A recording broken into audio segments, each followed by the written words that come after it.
저는 올 11월에 결혼식이 예정되어 있었던 예비 신부였습니다. 남자친구였으니 편의상 남친이라고 할게요. 연애 결혼이었고 무언가 풍족하게 데이트를 즐겼던 사정은 아니었습니다. 연애할 때도 영화 보고 싶다는 말도 눈치가 보일 정도로 남친은 쪼들려 있었습니다. 정말 제가 제 차로 남친 모시러 갔고 도시락 싸들고 만나서 만난 거 먹이고 공원 산책하는 게 거의 전부였고요. 창피한 얘기일 수 있는데 돈이 아까워 모텔도 못 갔습니다. 꿈꾸고 바랐던 연애는 아니지만 정말 정신적인 사랑 충분하게 했고요. 그래도 남자라고 저한테 모텔비까지 내게 하고 싶어 하지는 않았습니다. 연애 기간 동안 한 번도 서로의 집안을 왕래하지 않았어서 그것에 관해선 서로 불만 없었습니다. 그렇게 4년이 넘도록 만났어요. 저는 내년에 29입니다. 그러다가 아홉수가 안 좋다며 올해 날짜를 급하게 잡고 상견례를 했고 그 자리에서 뭐가 그렇게 당당하신지 시어머님들은 자기네 돈 없다고 말하셨고 저의 부모님은 뭐가 그렇게 죄송스러운 건지 계속 괜찮다며 돈이 있다가도 없고 없다가도 있다고 그러면서 둘만 잘 살면 되는 거 아니겠냐고 하셨죠. 돈 없다고 말하셨을 때도 제 속으로는 설마 정말 그렇게 없으실까 조금이라도 보태주시겠지 했습니다. 연애야 가난하든 말든 내가 좋아서 했지만 정말 결혼은 다르더라고요. 남친만 본다며 아직도 생각이 달라지지 않아요. 지금도 좋거든요. 시어머님들이 저희 부모님 앞에서 고개 빳빳하게 들고 돈 없다만 안 했어도 저도 이런 생각 덜합니다. 그런데 정말 돈 한 푼도 안 보태주셨고 남친이 그동안 모은 3천이 전부였습니다. 남친 나이가 30입니다.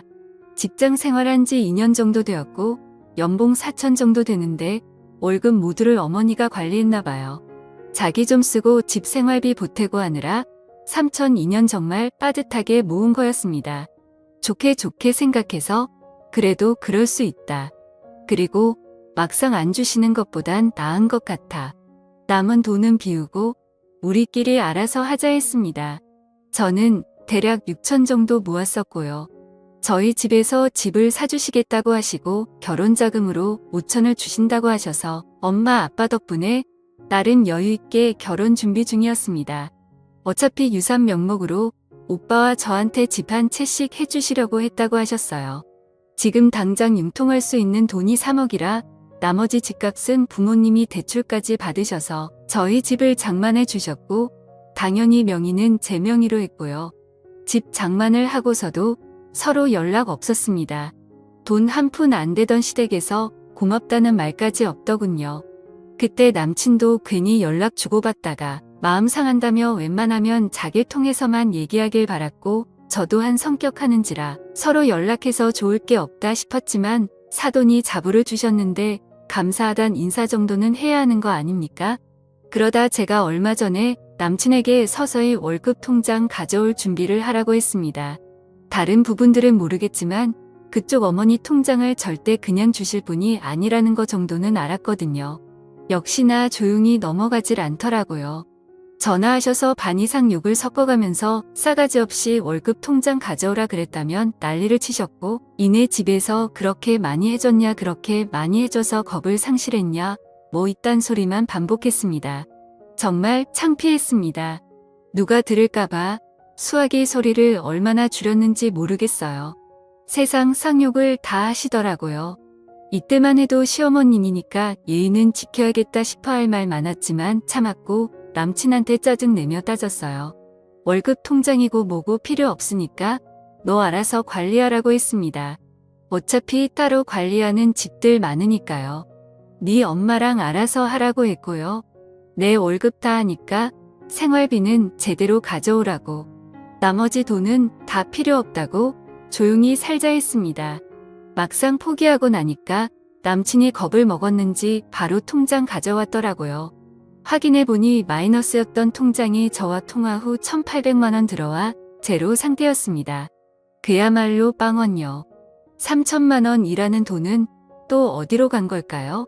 아들내미 생활비 받는 것도 모자라 3천만 원을 말씀 없이 꿀꺽하셨나 봐요. 이런 상황조차 참아 저희 친정에는 말할 수 없었습니다. 남친도 정말 미안해했습니다. 어쩌겠어요. 이미 없어진 거 더 탓하고 싶지 않았어요.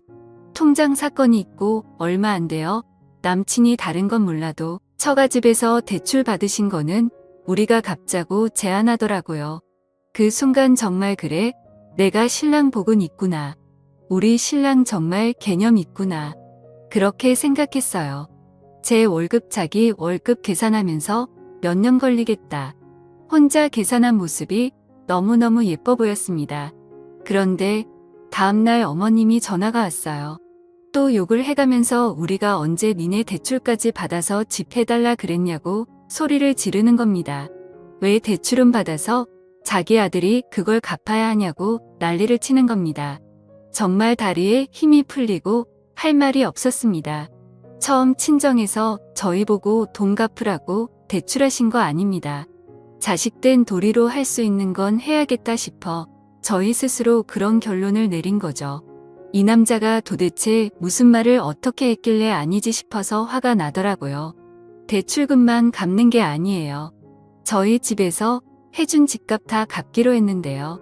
라고 말을 했고 아무 말 없이 전화가 끊어졌습니다. 그 길로 그 어머님 입원하셨대요. 저와 통화 후 너무 충격 먹어서 입원하셨대요. 무슨 통화 갔는지 다 남친한테 얘기했고 돈이 그렇게 아까우면 그냥 결혼하지 말자겠습니다. 아무래도 결혼 후에도 나 때문에 어머님 여러 번 입원할 것 같은데 나도 사람인지라 누가 나 때문에 계속 쓰러진다면 우리가 잘 살 수 있겠냐고. 괜히 이혼하게 될 거야. 그러지 말고 파혼하자 그랬습니다. 남친만 생각하면 솔직히 파혼 통보까지 너무하는 건가 싶기도 했죠. 결혼 전에 다들 얼마나 싸우고 속상해하고 그러는지 모르겠지만 집도 내가 하고 혼수도 내가 하고 예단은 엄청 바라면서 예물은 낭비니까 하지 말자 그러는 시댁이 정상이 아니지 않나요? 게다가 시어머니 당신 생각에는 예단으로 샤넬백 정도 적당한 것 같다고 하셨어요. 샤넬백이요? 어디서 들은 건 있으신 거지 돈 한 푼 안 보태는 시댁에서 바랄 예단은 아닌 것 같아요. 결혼 준비하면서 예단 예물 때문에 틀어지는 경우 많이 들었는데 제가 조용히 있으니까 만만해서 이러는 건가? 정말 설마? 이랬죠. 근데 진짜 그런 일이 있더라고요. 그래도 그쪽에 표현 안 하고 우리 엄마 아빠한테 너무 미안해서 내 돈으로 한복해드리고 결혼하는데 도리어 샤넬백을 선물로 받지 못할 망정 이 꼴이 뭔가 싶어요. 가난하다는 거 몰랐던 것도 아니고 그런 거 정말 생각하고 만났습니다. 나는 선물이 아니다라고 자부하면서 사랑 하나 믿고 만났어요. 그냥 우리는 행복할 거라고 막연히 생각했습니다. 하지만 이런 일이 있고 나니까 이제 왜 비슷한 집이랑 만나야 하는지 알려주지 않아도 알 것 같습니다. 결국 집은 전세로 놓기로 했어요. 남친한테도 그렇게 통보했고요. 그 소식을 들었는지 병원에서 시어머니에게 전화가 왔어요.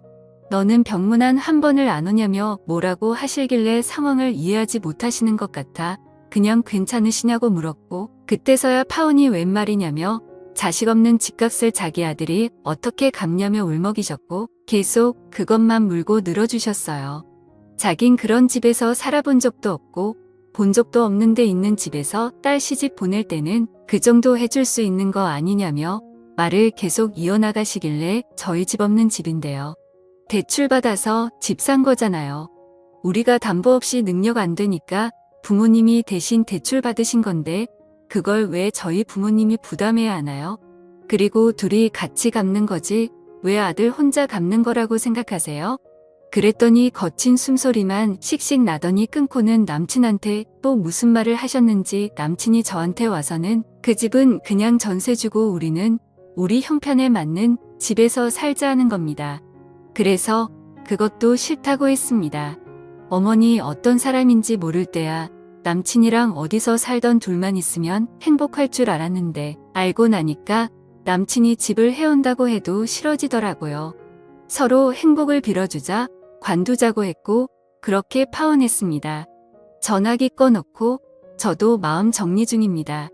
부모님께 대충은 말했고 속상해 하시지만 돈 문제로 지금부터 그러는 거면 안 하는 게 나은 것 같다고 하십니다. 그쪽 어머님은 아직도 병원에 계십니다. 아직도 사태 파악이 안 되시는지 계속 왜 너는 병문안도 안 오냐고 난리시랍니다. 남친도 마음이 정리가 안 되는지 힘들어합니다. 정말 그런 시어머니와 살 자신이 없어 파혼했지만 저도 남친만 생각하면 마음이 흔들립니다. 그냥 부모님께 연락하지 말라고 그러고 남친만 보고 살까 하다가도 내가 뭔지 천륜을 끊고 말고 하는 건가 싶어서 눈물이 나곤 합니다. 앞으로 이렇게 사람 하나 보면서 사랑만 할 순 없겠죠. 저도 이젠 이것저것 따지면서 누군가를 만나야 되겠죠. 제가 아직 철이 없는 건지 모르겠습니다. 제가 잘못한 걸까요? 댓글로 현명한 조언 부탁드려요. 감사합니다.